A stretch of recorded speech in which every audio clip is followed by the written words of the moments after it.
Hey, welcome back to the channel, man. Subscribe to this channel. Everybody go ahead, like this video, comment down below. Let me know if you rocking with Young Dolph, if you rocking with PRE, and let me know where you guys are from, man. So hit the comments. Let's get right into it. So as you guys know, a Black Youngster used to be in a group back in the day, and Finesse Two Times was part of that group, and now Finesse Two Times went back and signed with Moneybagg Yo. You got to understand it's a connection. Back when Moneybagg Yo dissed Young Dolph, it was because, and Finesse Two Times dissed Young Dolph because Moneybagg Yo, it was part of CMG, right? And so, look, CMG always knew that they was trying to get all these people to go against Young Dolph. So that's why, first of all, they had a connection to everything that's going on. Like, Straight Drop's cousin, Big Homie G, is literally signed to Moneybagg Yo. And they did a diss song right after the Dolph thing while Straight Drop was on the run. They dropped it like 5 days after the Dolph situation. And the fact that the cars at Makita's, man, Moneybagg Yo's Bentley was parked in front of Makita's. And in that picture, Young Dolph's brother came in through the back door, man. And as soon as he came through the back door, that's when he heard the final, like he seen Dolph laying down with the arm and stuff out the window because they had to have hit him from inside the store. And when you go back and look at the interviews, Makita's Raven on my channel, it's got Makita's Raven saying that she actually said when she picked up the phone, she said from her understanding, it was inside the store.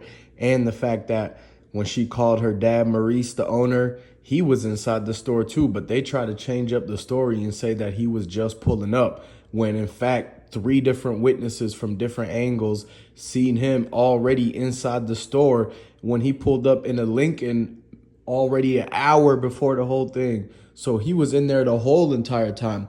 He witnessed everything that went down. He seen everything that happened. And so he was telling Raven on the phone like she was watching it or something. They could have been on FaceTime, y'all. That's why Raven knows more than what you think, and they still have her up doing the interviews like right after that situation because she probably FaceTimed Maurice and saw everything that happened, y'all. And so when they say they were on the phone, they're actually FaceTiming him, and she was watching everything that happened. And like the fact that Young Dolph brother ran out the front, he was never in the car. He was never in that Corvette.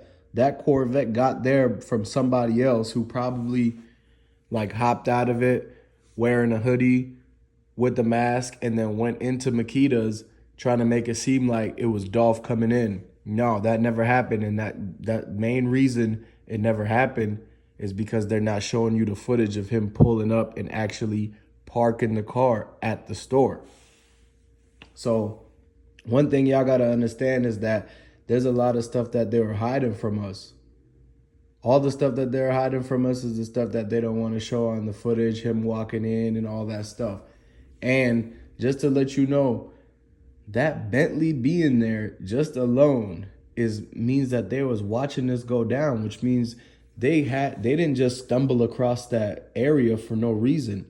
When Yo Gotti and Moneybagg Yo pulled up in that Bentley, they already knew what was going to happen, as if they already knew Dolph was inside the store. Like they might have had gotten a call the night before or overnight or in the middle of the night and say, yeah, they got Dolph in there, man.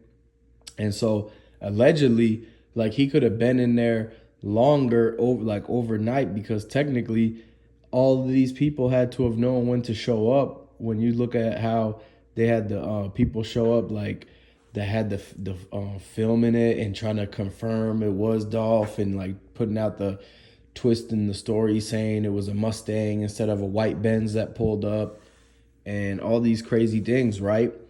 And Moneybagg Yo and Yo Gotti had to have known what time to arrive to be in the Bentley for them to see what happened, because as soon as the 2 dudes was running back to that white Benz, that's where they're seen in the footage with that still shot picture of the Makita surveillance cameras from ADT.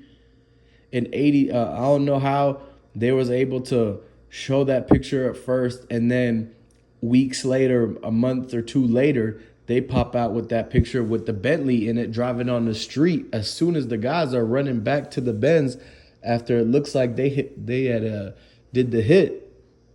And so Yo Gotti and Moneybagg Yo inside that Bentley had to have known what time to already show up for them to be perfectly in line in that photo that we saw. That's why everybody keeps coming back, circling back to the Bentley. The Bentley has something to do with it. Who was in the Bentley? That's Moneybagg Yo's Bentley. We already seen that he gave that Bentley to his girlfriend.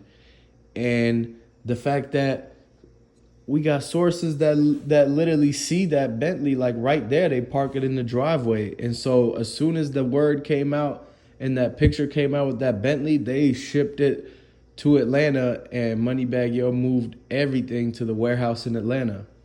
And they're using the chop shop to split it up and get rid of it because they know that that Bentley's hot. Just like how the Benz is hot. And that Benz belonged to Black Youngster.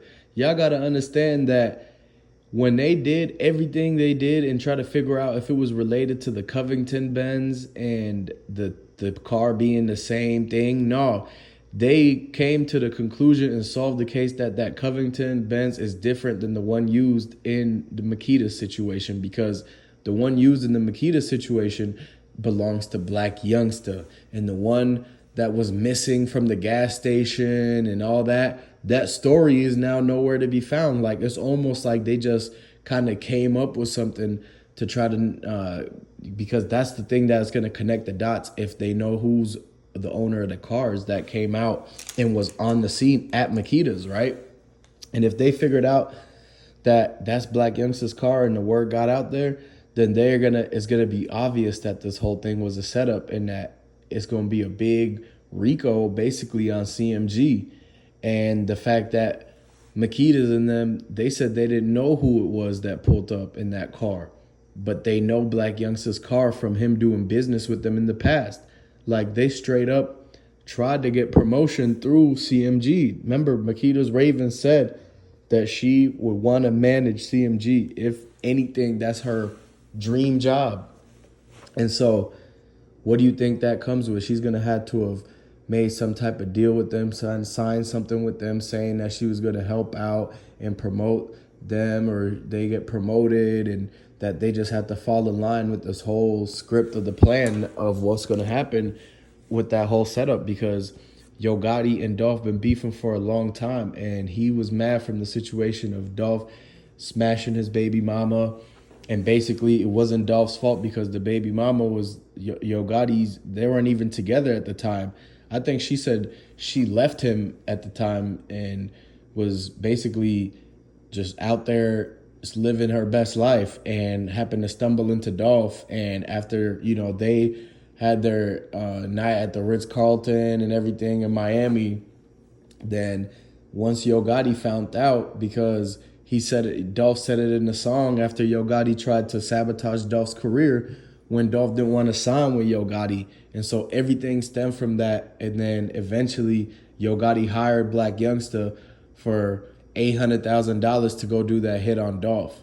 And Black Youngster actually got busted for that. The feds scooped him up and literally brought him in, and he had to go through that whole entire case. But then at the end of it, since Dolph survived and had a bulletproof truck, Dolph didn't want to press charges on it because he was going to basically, not have to go that route and potentially keep it in the streets or just not have to be the person that sends somebody else to get locked up. Like, they don't want to have to send them to jail or say that Dolph snitched or anything. No, so Dolph did what any other, boss would do, and he basically said he's just going to, let that go because of the fact that they already caught him on his own thing from Black Youngster just snitching on himself through the songs that Yo Gotti paid him to do. So, look, subscribe to the channel, like this video, comment down below. I'm going to catch you on the next one. We got a big breaking news update coming up soon.